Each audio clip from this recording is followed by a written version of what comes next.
Саламатсыздарбы ардактуу замандаштар, медициналык телеклиникабыз кайрадан сиздер үчүн ачык. Албетте, мен мына баланы кармап турганда, курчакты кармап турганда, бул эмне үчүн кармап турат деген суроолор пайда болсо керек. Биз бүгүнкү көрсөтүүбүздү дал ушул балдарга арнайлы дедик. Дал ушул көрсөтүүбүздө келечегибизди, бардык жакшылыгыбызды ушул балдардан үмүт кылып, дал ушул балдардын ден соолугуна көзөмөл салалы дедик. Эмесе көрсөтүүбүздүн темасы балдардын ден соолугун канткенде алдын алабыз. Ал эми студиябызга келген негизги адисибиз Бишкек шаардык Октябрь райондук бириккен үй бүлөлүк дарыгерлер борборунун бала бакча, мектептер боюнча бөлүм башчысы Бактыгүл Жумакулова биздин студиябызда. Саламатсызбы, Бактыгүл Темирбековна? Студиябызга кош келипсиз. Эмесе мына бул балдардын ден соолугун алдын алууга бүгүн кадам таштайлы, кандай дейсиз? Биз азыркы учурда оор күндөрдү артка таштадык деген ойдобуз. Азыркы учурда бардыгы жакшы болот демек, келечегибизге үмүт бар экен деген тилекте ушул көрсөтүүбүздү алып чыктык.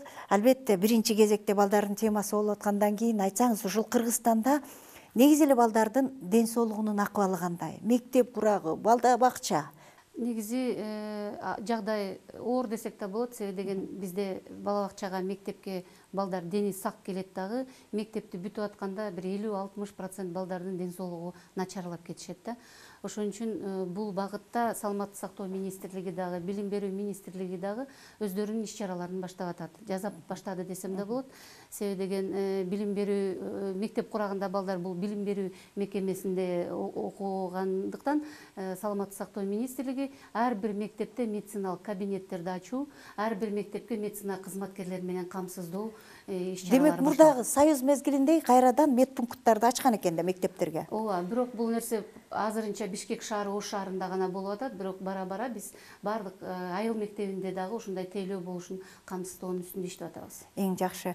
Эми канчалык болгон күндө дагы мамлекет негизи эле өзүнүн журтун сакташ керек деп айтылат эмеспи? Ошондуктан мамлекет тарабынан ушул биздин балдардын ден соолугуна кандай көзөмөлдөр жүргүзүлүп атат, колдоолор болуп атат деген. Акыркы мына 2018-жылы биринчи жолу мамлекет эгемендүү алганда биринчи жолу изилдөө иш чаралар жүрдү. Бул 11 жашта, 15 жашта, 13 жаштагы балдардын ден соолугун көп тармактуу изилдөө болду. Бул дүйнөлүк изилдөө десек да болот. Улуттук балдар жана эне борборунун илимий изилдөөлөрүнүн негизинде өттү. Бул ошону негиздеп баланын бир эле физикалык саламаттыгы эмес, анын психологиялык саламаттыгы, анын социалдык жашоосунун баардыгын көзөмөлгө алып тескери жүргүзүлдү. Мен ойлойм, мамлекет уже түшүндү, балдар биздин келечегибиз, коом дени сак болуш керек. Ошон үчүн иш чаралар башталып, азыр Саламаттык сактоо министрлиги менен Билим берүү министрлигинин ортосунда нормативдүү документтер жасалып атат, түзүлүп атат. Ошол эле учурда СанПИН деген бар, санитардык нормалар жөнүндө мамлекеттик постановление чыкты. Токтом чыкты. Ошол токтомдун негизинде Саламаттык сактоо департаменти, санитардык гигиеналык департамент уже иш чараларды баштады быйыл. Дегельминтизация деген сыяктуу иш чаралары баардыгы комплекс, баардыгын бизде деген ооруну тастыктап, оорудун үстүндө иштөө эмес, биз дени сак балдардын санын көбөйтүшүбүз керек да, ошонун үстүндө иш чаралар жасалып атат. Эң сонун. Демек, урматтуу ата-энелер, сөзсүз мына ушул мүмкүнчүлүк түзүлүп атканда пайдаланыңыздар. Ден соолугу балдардын эң негизги орунда турганын эске алыңыздар. Бактыгүл Темирбековна, биз айтып атпайбызбы, балдардын ден соолугуна көзөмөл салып атабыз, мамлекет иштерди аткарып атат деп. Бирок ошондой болсо дагы саламаттыгына ким жоопкерчиликти алат? Албетте, баланын ден соолугуна жоопкерчилик биринчи ата-эне алыш керек. Ата-эне өз убагында баланын ден соолугунда кандайдыр бир мүчүлүштүктөр болуп атса, медицина кызматкерлерине кайрылып, керектүү специалисттерге кайрылып, алардын көрсөткөн рекомендацияларын баарын туура так аткара турган болсо, баланын ден соолугунда болуп аткан өзгөчөлүк каалоона келтирсе болот. Экинчи, бул кайсыл мекемеде бала жайгашкан, бала бакчадабы же мектептеби, ал жакта медициналык тескөөлөө өз убагында болуш керек. Медициналык тескөөлөөдөн баланын саламаттыгындагы кемчилдиктер болсо, кайра убагында тарбиячыларга же болбосо класс жетекчилерине айтылып, алар ата энелерге маалымат берип, ата эне кайра өз убагында баланын ден соолугун көзөмөлдөп текскеш керек. Бирок ошондой болсо дагы маселен бир эле нерседен байкалат да, баланын отурган партасы. Азыркы учурда ар түрдүү туш келдини колдонуп атпайбы? Бул болсо балдардын, сиз жакшы билесиз, омурткасынын бузулуусун алып келет. Омуртканын бузулуусу бүт улку денени жабыркатат. Муну ушул жөнүндө дагы эмнени кошумчалайт элеңиз? Сиз абдан туура айттыңыз. Деген мектеп курагында балдардын бул омуртканын ирейиши. Омуртканын ирейиши бул нерв системасына дагы, тамак сиңирүү органдарына да, жүрөк кан тамыр органдарына, ички органдардын баарына таасир этет. Ошон үчүн азыр жана мен айтып кеткен 201-токтом, өкмөттүн токтому, санитардык норма, бала бакчалардыкы 5-приложение, мектептердики 6-приложение. Ошол токтомду көзөмөлдөп ишке ашырыш керек да. Ошолдо бала бакчада кандай нормативдер болуш керек, кандай мебель болуш керек, жанагы каражаттар, и мектепте кандай болуш керек. Ошону көзөмөлгө алуу медицина кызматкерлеринин жоопкерчилиги да. Анан билим берүү министрлиги ар бир класста ар кандай балдар бар, ошонун боюна жараша, жанагы ден соолугунун өзгөчөлүгүнө жараша ылайыкташтырылган мебелдерди камсыздаш керек да. Орточо эсеп менен, орточо эсеп менен. Буга чейин эми баягы акча жоктун каражатынан ким кандай шарт менен жазады, мындан ары ошол тескөө күчөйт. Эми буга кошумча дагы Кудай буйрса, тилекке жеткирсе, балдар мектепке барса, жанагындай ысык тамак 1-класстарга азыр берилип атпайбы? Ошол нерсе башталгыч мектептердин бардыгына берилиши мүмкүнбү? Деги эле тамактануу системасы мектептеги. Сергек жашоонун бир багыты ошо туура тамактануу. Туура тамактануунун негизги иши бул үй бүлөдө башталат. Ата эне туура тамактандырыш керек баланы, андан мектеп, бала бакча улап кетиш керек. Туура тамактануу балдардын ден соолугуна өтө чоң жардам көрсөтөт, себеби деген кээ бир балдар мектепке ачка эле барат. А мектептеги тамактангануу бул балдардын ден соолугуна, анан окуу процессинде билимди кабыл алуу жөндөмүнө да жардам берет да. Ошон үчүн туура тамактануу жанагы 100 мектеп проект боюнча ишке ашпады эле оончу. Ошонун негиздеп, азыр башка мектептерде ысык тамактын үстүндө иштешип атат. Анан, конечно, региондордо жергиликтүү өзүнүн өзү башкарган уюмдар, айыл өкмөттөрү ошого кол кабыш кылып жардам бериш керек дагы, шарт түзүп бериш керек. Ысык тамак бул негизи керек бала үчүн. Ысык тамак болбосо дагы баары бир баштагыдан дагы бир өзгөртүү, кошумча жакшы нерсе кошулса деген тилек да. Түрлөрү, тамактануунун түрлөрүн көрсөтөт, үйрөтөт. Ошону мектептен көрүп балдар алдагы тарбия багытында да кетет да. Бактыгүл Темирбековна, эми балдар биздин келечегибиз деп аткандан кийин алардын негизи эле ден соолугу менен байланышкан келечектеги тукум улоосу боюнча мына ушул нерсеге көзөмөл салгандар барбы? Жалпы негиздүү ушул багытта. Өкмөттө 2015-жылы экен закон чыккан. Кыргызстан атуулдарынын тукум улоо саламаттыгы боюнча. Анын 10-статьясынан баштап 14-статьясына чейин балдардын, өспүрүмдөрдүн саламаттыгында кандай тескөө жүргүзүш керек экени жазылган болчу да.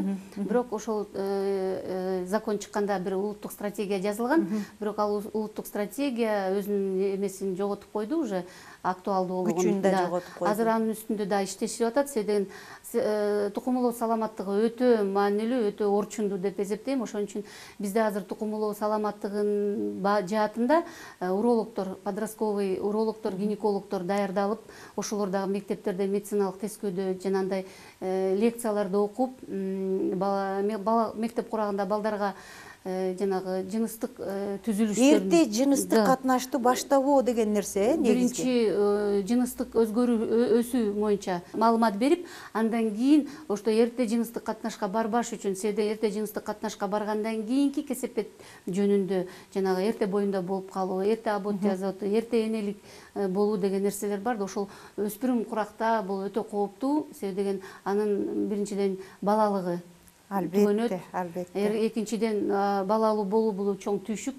Ал келечекте билим ала албай, өзүнүн бир кесиптин ээси боло албай, энелик милдетти аткарып отуруп калышы мүмкүн да. Муну ушул сиз айтып аткан эрте жыныстык катнашты баштоонун негизи эле өзү кандай коркунучтарды ден соолукка алып келиши мүмкүн?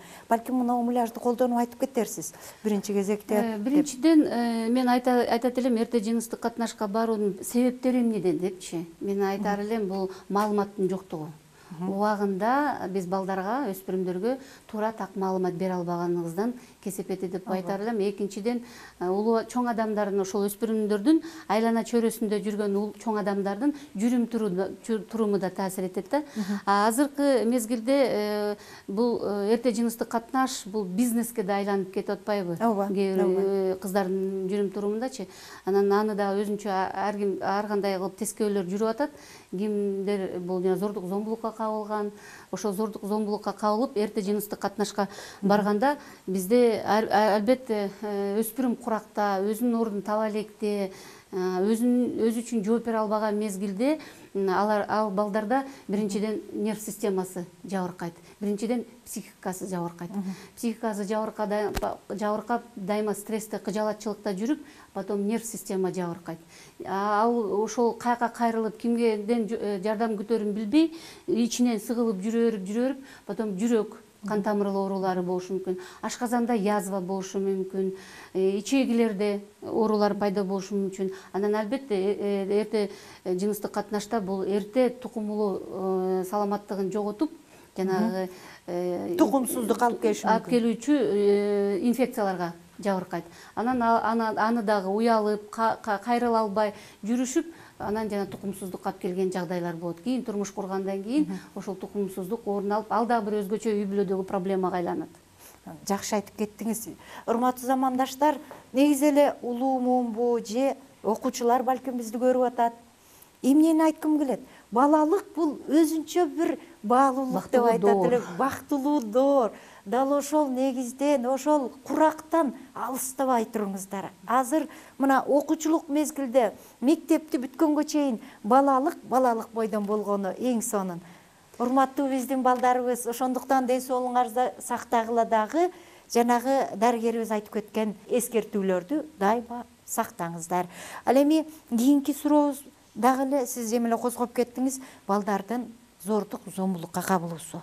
Бул туурасында эмнени кошумчалайсыз? Балдардын өспүрүм курактагы, мектеп курагында балдардын зордук зомбулукка кабылганы бул өтө опурталдуу нерсе. Себеби ошол мезгилде зордук зомбулукка кабылган балдар өмүр бою стрессте болуп, өмүр бою ошонун запкысын тартып өтүп кетет да.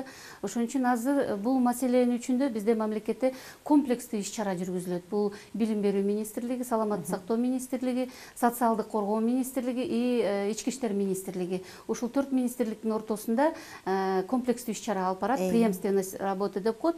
Бул жерде, например, бала мектепке келсе, мектеп класс жетекчиси баланын жүрүм турумундан анын зордук зомбулукка кабылган элементтерин байкайт дагы медицина кызматкерин келет. Медицина кызматкери анын ден соолугун тастыктап туруп, психологко жөнөтөбүз. Анан психолог анын жагдайын эмне себептен болуп чыкканын тастыктап туруп, анан жана социалдык коргоо уюмуна өткүзүп берет. Ал жерде үй бүлөнү жана баланы коргоо уюмдары бар, бөлүмдөрү. Ошолор ар бир үй бүлөнү көзөмөлдөйт. Эгер бала үйдө зордук зомбулукка кабылган болсо. Эгер бала мектепте зордук зомбулукка кабылган или башка сыртта чоң адамдар менен зордук зомбулукка кабылган болсо, ал жакты дагы тескеп специалисттер, анан Ички иштер министрлигин ишке тартабыз. Тескерисинче бала менен эн атанын ортосундагы ыркты бузуу же болбочу баланын психикасын ого өтөр төмөндөтүп жиберет деген нерсеге сиз кандай карайсыз? Аныңыз туура, бизде ошондой баары бир кандайдыр бир балага жардам көрсөтүүдө биз улуттук баалуулуктарды алдын алышыбыз керек. Ошон үчүн ата-энелер мектеби ачылып, ата-энелерге да түшүндүрүү иш-чаралар жүргүзүлөт. Ата-энелерге да баладар мектепке келгенде лекциялар окуйт, жанагы собранияларда. Анан биздин изилдөөнүн негизинде 2000 жылдан бери көздөй төрөлгөн балдардын психологиясы өтө назик, өтө жумшак, өтө опурталдуу десем да болот. Себеби деген биздин доордо, бизде жанагы эме дейт эмеспи, токмок жерде дагы сүйүп, мерим төгүп да тарбиялаган, аны туура кабыл алынган да.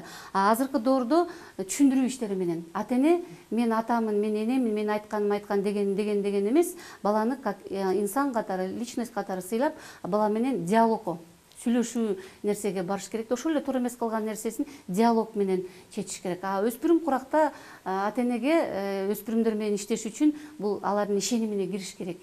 Кагып силкен бул опурталуу болуп, жанагындай психикалык жабыркоого да апарат, депрессияга и суицидке да алып келип коюшу мүмкүн. Демек, эн ата менен балдар дос болуу керек экен. Ошондуктан эне ата бала ортосунда бекем достук, жөнөкөй бири-бирине болгон ачык мамиле эң негизги орунда турат экен. Негизи эле балдардын психикасынын бузулуусу ден соолугуна кандай таасирин берет? Кайсы органдарды кандай жабыркатышы мүмкүн? Муну ушу жөнүндө айтсаңыз. Мына бул жерде койсок болот, жүрөк. Жана өйдө да айтып кеттим, бул бардыгы келип балага болгон мамиледен чыгат да. Үй бүлөдө ата эненин мамилеси, мектепте мугалимдердин өзүнүн классташтарынын мамилеси, жоро жолдоштордун, туугандардын, дагы коомдук транспортто чоң адамдардын иши кылып балага болгон бардык мамиле баланын психикасына таасир этет. Анан биз үй бүлөдө баланы тарбиялап атканда дагы сен анын кемчиликтерин айтып, аны мындай кемсинтип айткан бул бала үчүн аябай чоң трагедия болот, анын жан дүйнөсүнө трагедия. Өзү өспүрүм курак, ал эч кимге ишенбейт. Ал өзүнө гана ишенет, анан өзүнө окшошторго гана ишенет да.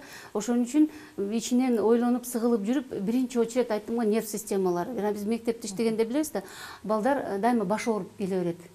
Ашказаным ооруду, ичим ооруду, жүрөгүм сайгылашып атат деп келет. Анан кийин бир эле дары дармек менен чектелбестен биз отургузуп алып сурайбыз да, эмне себептен болуп атасың деп. Анан баары эле ачыла бербейт.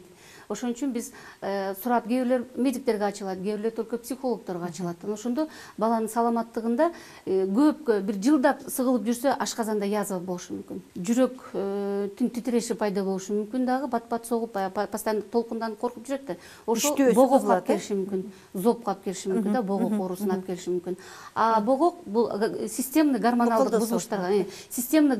бузулуштарга алып келет дагы. Эң негизгиси биздин тукумулоо саламаттыгына эркек балдарда да, кыз балдарда алып келет. Жанагы менструациянын этекердин бузулушу, анын ооруп келиши, эркек балдарда деле ошондой жагдай болот, бирок балдар көбүнчө специалисттерге кайрылбайт да. И ошол жагдай системный ооруларга алып келет. Анан кээ бирде балдар нервин иштете бергенде көп тамактана башташат. Или кээ бирлер вообще тамак ичпей коет. Ошол дагы ашказанга, боорго, өткө, ички органдарга зыян келтирет. Анан эң негизгиси, конечно, психикасы. Анын жүрүм-туруму бузулат, ой жүгүртүүсү бузулат. Анан кийин жанагындай алкоголдук ичимдиктерди колдонгонго, наркотиктерди колдонгондорго барышат, тамеки чеккенге барышат. Тамеки чеккен албетте биздин өпкөлөрдүн ооруларын алып келет, өпкө оорусун алып келет, жүрөк кан тамырларынын оорусун алып келет. Анан жаш өткөндөн кийин 30-40 жашка барганда жанагындай инфаркт, инсульт деген оорулардын бардыгынын фундаменти өспүрүм кезде түзүлө баштайт. Туура эмес, стресстен, переживаниядан. Ушул эле жерде айтып кетпейсизби? Мына ушул өспүрүм курактын өткөл мезгилинде кыздарга дагы, балдарга дагы эне ата кандай көңүл буруш керек, мугалимдер кандай көңүл буруш керек? Албетте биринчи ата эне көңүл буруш керек, ата эне маалыматты бериш керек. Эгер ата энеде маалымат болбосо, мектептерде жанагындай сергек жашоо багытында эмелер бар, лекциялар бар. Ошол жерде биз гинекологторду чакырып, специалисттерди чакырып, ошол багытта гигиенасы кандай болуш керек, менструация деген кандай келиш керек, эгер кандайлыр өзгөрүүлөр болсо, кимге кайрылыш керек экенин маалымат бериш керек. Биз ушул куракта көбүнчө маалымат беришибиз керек да, что балдарда тандоо укугу мүмкүнчүлүгү түзүш үчүн. Ошол куракта кыздарды өзүнчө бөлүп алып окутуп, балдарды өзүнчө бөлүп. Биз ошону мына 3 жылдан бери баштадык, Октябрь районунда. Кыздарга өзүнчө, балдарга өзүнчө сабактарды өтөбүз. Эң жакшы. Ошол учурда эркек балдарга эркек мугалим сабак береби же аял кишилер сабак береби? Себеби мына ушул нерседе балдарга баары бир таасирин бериши мүмкүн да. Эң туура айттыңыз, себеби деген балдар эч качан ачылбайт. Ачылбайт. Биз ошон үчүн урологторду чакырабыз. 5-6 курс Славянский университет менен медакадемиянын студенттери практикага келгенде, биз ошолорду тартып, ошолор аркылуу лекцияларды өтүп, ошолор аркылуу консультациялар беребиз. Курагы дагы жакыныраак дейт экенсиздер. Эң жакшы. Аябай жакшы ачылып беришет. Биз ошолор аркылуу анан кийин алардын проблемасын алып чыгып атабыз да. Эми болсо эң негизги сурообуз канткенде ушул балдардын ден соолугун алдын ала алабыз. Балдардын ден соолугун алдын алыш үчүн ата энелер өзү маалыматтуу болуш керек. Балдардын ичкен, жегенин, кийгенин баарын көзөмөлдөш керек. Ошол эле нерсе мектепте, ошол эле нерсе коомчулукта.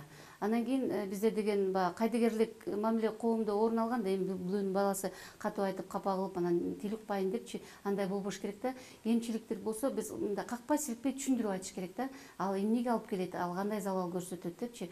Ошон үчүн бизде ар бир чоң адам өсүп келаткан муунга өрнөк болуш керек да. Биздин жүрүм турумубуз, сүйлөгөн сөзүбүз, баскан турганыбыз, ичкен жегенибиз баардыгы ошолорго өрнөк болуш керек. Ошон үчүн балага айта бергени менен ал бала укпайт, ага көрсөтүш керек. ал көргөн нерсени кабыл алат. Үлгү болушубуз Үлгү керек. болушубуз керек. Анан маалыматты өз убагында бериш керек, сапаттуу, так маалыматты бериш керек. Эң сонун жакшы түшүндүрүп кеттиңиз окшойт. Сизге рахмат. Бар Чоң рахмат болуңуз. чакырганыңыздар үчүн. Мен ойлойм, биздин айткан кеңештер пайдалуу болду окшойт деп. Албетте, албетте. Демек, урматтуу замандаштар, ар бир чоң адам өзү балдарга үлгү болуш керектигин дарыгерибиз эскертти. Ал эми балдарыбыз болсо чоң адамга кандай мамиле кылганда гана биз өнүп өсөбүз, келечекке жол ачылат экенин дагы бир жолу дарыгерибиз басым жасап кетти. Ошондуктан ден соолукту сактайлы, балдарыбыздын келечеги үчүн ар бир чоң адам жоопкерчиликте бололу. Азыр болсо көрсөтүүбүздүн кийинки бөлүгүнө назар салалы.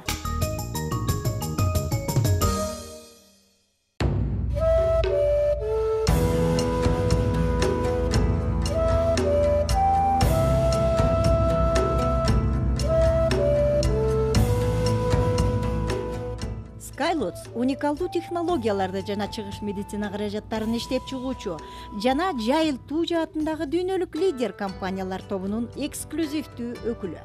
Негизги миссиясы ден соолук жөнүндө баа жеткис кымбат билимдерди жайылтуу жана ар бир адамдын тибет медицинасынын миңдеген жылдар бою топтогон тажрыйбасын колдонуп саламатта болуусуна мүмкүнчүлүк берүү. Алардын ичинде кардицепс жөнүндө айтпай кетсек туура болбостур. Кардицепс бул тибет медицинасындагы эң баалуу каражаттардын бири. Бул дары женьшень жана пантамидей эле сыяктуу медицинадагы организмге күч жана энергия бере турган 3 негизги ресурстун бирине кирет. Аты баарына белгилүү болгондой, бул кардицепс өзүнүн азыктандыруучу касиети менен дагы заланып келет. Ага салыштырмалуу алтын цикада кардицепси азыраак таанымал козу карындын өзү жана анын дарылык касиеттери 800 жыл бою жазуу булактарында сакталып, элдин калың катмарына жеткиликсиз сыр бойдон кала берген. Император кардицеп абдан катуу өзгөчө менин нерв системаларыма, жүрөгүмө, буту колумдун иштешине абдан катуу жардам берди. Жүрөгүм же кандай ооруйт мен айта албайм, кысылып турар элем, ар дайым өзүмдүн настроением бузулуп эле, бул эмне деген оору деп, жана баштарым ооруп турчу. Бардыгы мындайча айтканда байланыштуу оору болчу, омурткаларым сыздап турчу. Мен кардицепти кабыл алгандан баштап ошол оорулардан арылдым. Кардицепти алып ичкен жокмун, бирок бияка келгенде 2 жолу проба кылып ичтим. Бирок өзүм суставтарым ооруп, негизи турганда буту колдорум мынтип уюп калчу да, тизем бүгүлбөй, ошентип эртең менен турганда таманы менен жер басканда бүт сайгылашып, ооруп, буту колум баары ооруп турчу. Азыр анын баары жоголду. Мен кардицепти биринчи жолу ичип, өзүм гимнастика жасап аябай таң калгам да, ушундай суставтарга да ушундай жардам береринечи. Бүт гибкий болуп, чоюлуп, ырылы туруп отурганым аябай жакшы болуп сезгем өзүм. Демим колуман келсе кардицепти алып ичкенге даярданып атам азырчы. Император алтын цикада кардицепси бул кеңири спектрдеги биологиялык активдүү кошулма. Препараттын бай биохимиялык курамы микроэлементтердин өксүгүн толуктаганга, заттардын алмашуусун жакшыртканга мүмкүнчүлүк берип, организмдеги иштөө системасын жөнгө салат. Ошондой эле коргонуу системасын бекемдейт.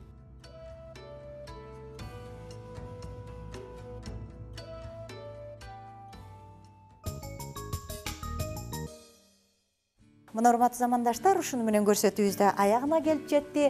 Биз бүгүнкү көрсөтүүбүздө дал ушул балдарыбыздын келечегине жол ачалы дедик.